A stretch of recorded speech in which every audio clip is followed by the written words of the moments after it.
Bienvenidos a nuestra inmersión de hoy. Nos vamos a adentrar en el Evangelio de Juan. Me encanta Juan. Sí, ¿verdad? Mm. Es fascinante cómo presenta a Jesús, especialmente a los judíos de su tiempo. Y lo que me impacta es que no solo cuenta historias, usa las propias palabras de Jesús, sus milagros, las profecías para construir un caso sólido, ¿no crees? Totalmente. Juan es un maestro de la narrativa y teología a la vez. Exacto. Y hoy nos vamos a centrar en cómo Juan nos muestra a Jesús como el Mesías. Interesante. Usaremos algunos pasajes del estudio bíblico de la Iglesia Adventista del Séptimo Día para guiarnos. Me parece perfecto. Son Juan 5.17, 20, 36, 4, 46, 46, 46, 47, también 13.18, 16.12, Jeremías 2.13, Zacarías 9.9. Uf, un recorrido completo. Sí, para terminar, Juan 8.12 de 30. Prepárense, porque vamos a descubrir cómo incluso con pruebas tan claras, algunos se resistieron a aceptar a Jesús. Es que a veces la verdad puede ser incómoda, ¿no? Total. Y eso es lo que lo hace tan intrigante. Empecemos con los milagros que Jesús realizó. Esos que Juan describe con lujo de detalles. No eran simples demostraciones de poder, ¿cierto? Por supuesto que no. No. Las señales, como la llama Juan, eran mucho más que eso. ¿Cómo que? Eran como un lenguaje divino, revelando la identidad de Jesús y su conexión única con Dios Padre. Entiendo. Y no solo esa, ¿verdad? Juan no escoge los milagros al azar. Exacto. Cada milagro tiene un propósito, una enseñanza específica. Por ejemplo, la transformación del agua en vino en las bodas de Caná. Ah, sí, ese es uno de mis favoritos. No solo muestra el poder de Jesús, sino que simboliza la abundancia y la alegría que trae su presencia. Algo que conecta con la esperanza mesiánica judía. Claro. Como si cada milagro fuera una pieza de un rompecabezas, que al final revela la imagen completa de Jesús. Justamente. Y en Juan 10.38, Jesús mismo lo afirma. El Padre está en mí y yo en el Padre. Una declaración poderosa, sin duda. Sin duda. Una afirmación audaz que apuntaba directamente a su origen divino. Y aquí viene lo interesante. A pesar de estas señales, muchos se negaron a creer. ¿En serio? A pesar de los milagros. Sí, especialmente los líderes religiosos. ¿Por qué crees que fue así? Es una buena pregunta.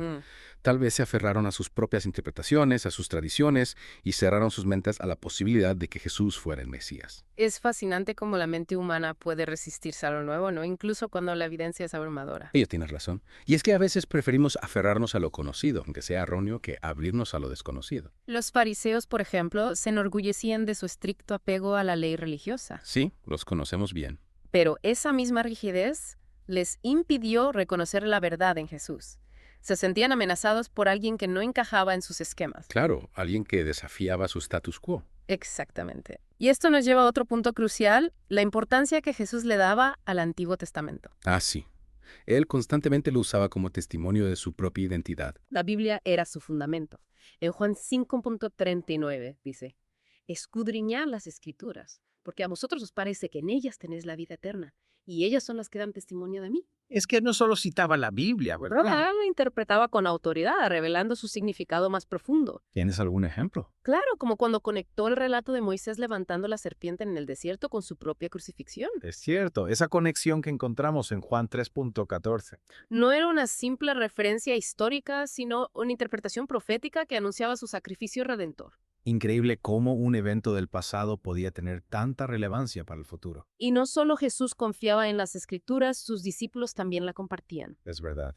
Recuerdo a Felipe en Juan 1.45. Cuando se encuentra con Jesús. Sí, exclama. Hemos hallado a aquel de quien escribió Moisés en la ley, así como los profetas, a Jesús, el hijo de José, de Nazaret. Es crucial comprender que el Nuevo Testamento se basa en el Antiguo Testamento. Ambos forman un tejido inseparable, una historia continua de la salvación de Dios. Y esto nos lleva a una pregunta importante para nosotros. ¿Qué papel juega la Biblia en nuestra propia fe? Buena pregunta. La vemos como una fuente de autoridad. La estudiamos con la intención de descubrir su verdadero significado. Son preguntas que todos deberíamos hacernos. En un mundo lleno de información y opiniones, es fácil perder de vista la importancia de la palabra de Dios. Y su poder para transformar nuestras vidas. Exacto. Y es que la Biblia no es simplemente un libro de historia o de reglas, sino una revelación del carácter de Dios y su plan de salvación. Y hablando de revelación, no podemos olvidar las profecías que apuntaban a la llegada del Mesías. Cierto. Las profecías. Algunos estudiosos dicen que Jesús cumplió cientos de ellas. Cientos. ¡Wow! ¿Te imaginas la probabilidad de que eso sucediera por casualidad? Es realmente asombroso pensar en eso. El Evangelio de Juan está lleno de ejemplos. Sí, la ha matado. Pero en lugar de simplemente enumerarlas, Claro. me gustaría profundizar en su significado. Por ejemplo, Juan describe cómo Jesús entró triunfalmente en Jerusalén montado en un burro, Ajá, sí. ¿Recuerdo esa escena? cumpliendo la profecía de Zacarías 9:9. ¿Y por qué crees que eligió esa imagen en particular? Esa imagen que contrasta con la entrada de un rey poderoso y conquistador nos habla de la naturaleza del reino de Dios. Reino de humildad, servicio y amor sacrificado. Jesús no venía a imponerse por la fuerza, sino a Así es. conquistar los corazones con amor. Entiendo. Es como si cada detalle, incluso la elección del animal para entrar en Jerusalén, estuviera cargado de significado. Exacto, cada detalle importa. Y esto me lleva a otra profecía intrigante, la que Jesús cita en Juan 13:18 al lavar los pies de sus discípulos. Ah, sí, tomada del Salmo 41:9. Una profecía que apunta a la traición de Judas. Es una profecía conmovedora que nos revela la profundidad del amor de Jesús. Un amor que se extiende incluso a aquellos que lo rechazan y lo traicionan, Es increíble cómo Jesús conocía el corazón de Judas, pero aún así lo lavó. demostrando que su amor no tiene límites. Es un amor que desafía nuestra comprensión, un amor que nos invita a amar a nuestros enemigos y a perdonar a aquellos que nos han herido. A eso nos llama Jesús. Y este amor se manifiesta de manera suprema en la cruz, donde Jesús, al dar su vida por nosotros, cumple las profecías de Zacarías 12:10 y 13:6. Profecías que hablan del dolor por el Hijo unigénito y las heridas en las manos. Exacto. Juan nos invita a contemplar la cruz, a meditar en el sacrificio de Jesús y a dejar que su amor transforme nuestras vidas. La cruz no es solo un símbolo de sufrimiento, sino de la victoria del amor sobre el pecado y la muerte. Es un llamado a la entrega total, a seguir a Jesús con todo nuestro corazón, alma, mente, fuerzas. Un llamado radical. Pero, ¿cómo podemos asegurarnos de que nuestra fe no se basa solo en emociones o en una aceptación superficial de lo que Jesús hizo? Ahí es donde entra la importancia de estudiar la palabra de Dios, de buscar una comprensión profunda de su mensaje y de aplicar sus enseñanzas a nuestra vida diaria. Entiendo. No se trata solo de saber lo que dice la Biblia, sino de vivirla. Vivirla, claro. Y esto nos conecta con la idea de ser de arriba, como lo menciona Jesús en Juan 8:23. De arriba. ¿Qué significa eso realmente en la práctica? ¿Cómo podemos ser de arriba en un mundo que nos bombardea constantemente con valores y prioridades terrenales? Es una muy buena pregunta.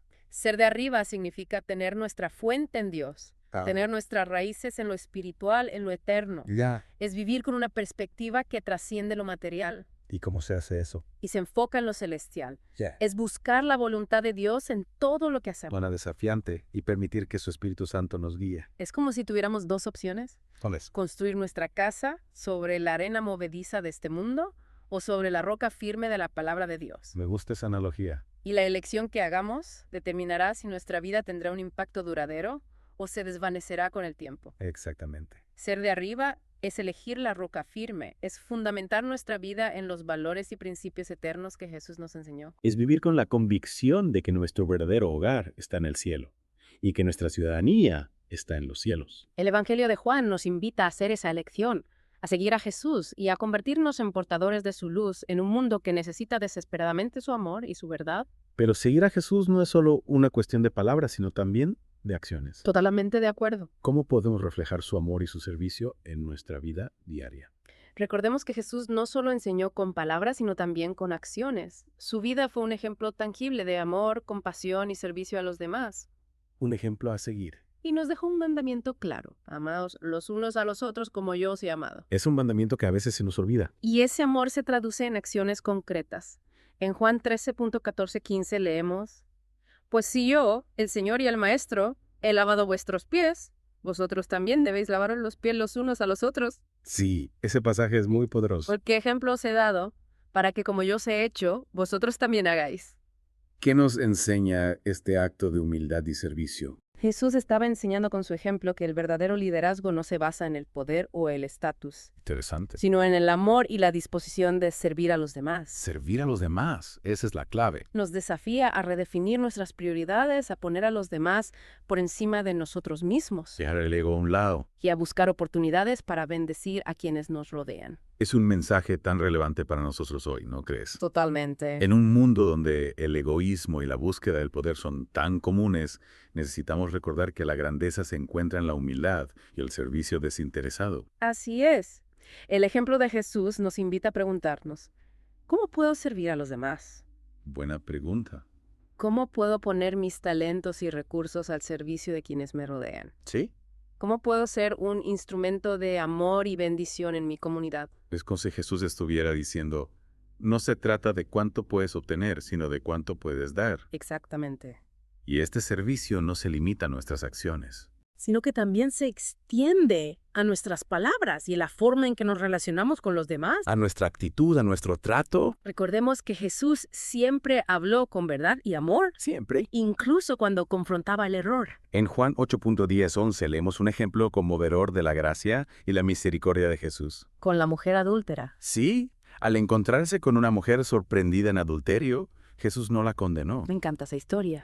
sino que le ofreció una nueva oportunidad, un camino de libertad y restauración. Es un recordatorio de que nuestro llamado no es juzgar o condenar a los demás, Exacto. sino amarlos, perdonarlos y ayudarlos a encontrar el camino de regreso a Dios. Pero esto requiere compasión, Sí. paciencia y la disposición de ver a las personas con los ojos de Jesús, reconociendo su valor intrínseco y su potencial para el cambio. Es un desafío, sin duda, Lo es. pero también una oportunidad increíble para mostrar el amor de Dios en acción, para ser sus manos y sus pies en un mundo quebrantado. Y a medida que lo hacemos, no solo estamos bendiciendo a otros, Sino que también estamos experimentando la verdadera alegría y la paz que solo se encuentran en seguir a Jesús. Es un ciclo virtuoso, ¿no? ¿Cómo lo ves? Dando, recibimos, amando, somos amados, sirviendo, encontramos la verdadera libertad. Exacto.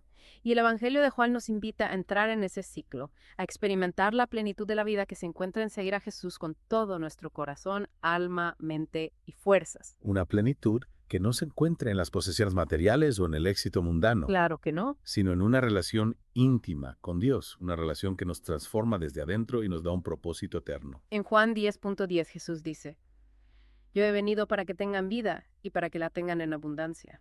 Esa es la promesa que nos anima a seguirlo. Sin duda. No una vida de comodidad o de ausencia de problemas, sino una vida llena de significado, de amor, de paz ¿De plenitud? y de la certeza de que estamos caminando en el camino correcto. Es una vida que vale la pena vivir, una vida que encontramos solo en Jesús.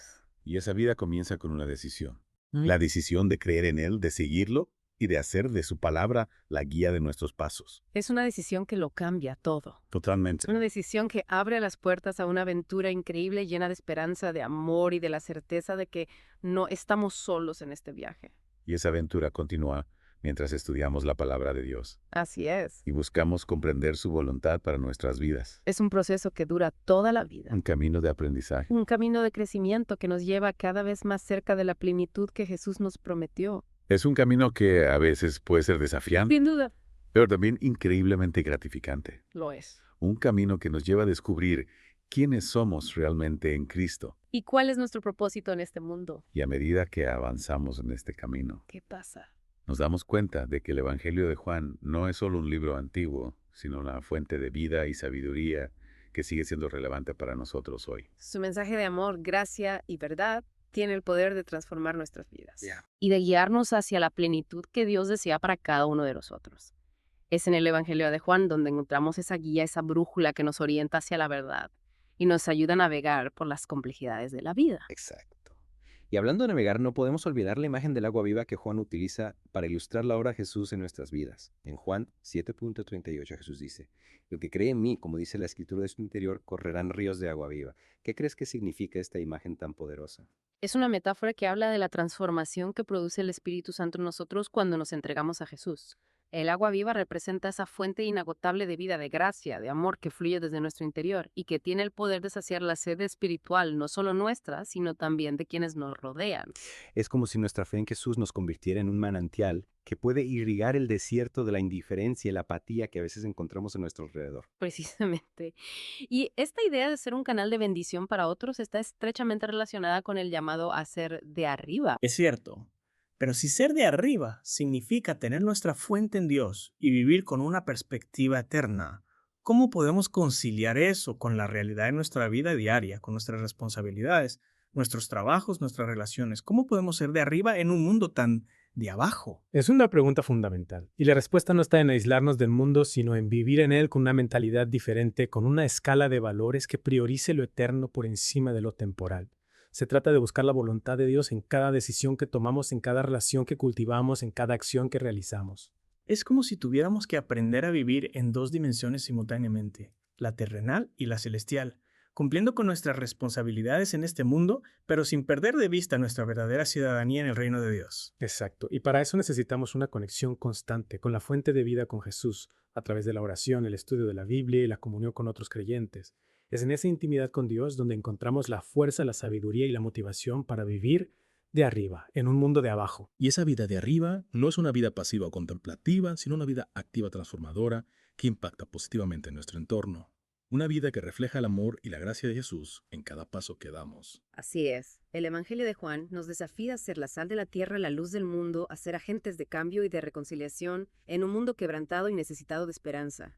Nos invita a compartir el mensaje de salvación con valentía y amor, a ser testigos del poder transformador de Jesús en nuestras propias vidas. Y a medida que lo hacemos, descubrimos que la aventura de la fe no tiene límites. Es un viaje apasionante que nos lleva a descubrir nuevas dimensiones de la gracia y del amor de Dios, a experimentar su presencia en nuestra vida diaria y a compartir esa experiencia con otros. El Evangelio de Juan es una invitación a sumergirnos en las profundidades del amor de Dios, a experimentar su poder transformador y a compartirlo con un mundo que necesita desesperadamente de su luz y de su verdad. Así es.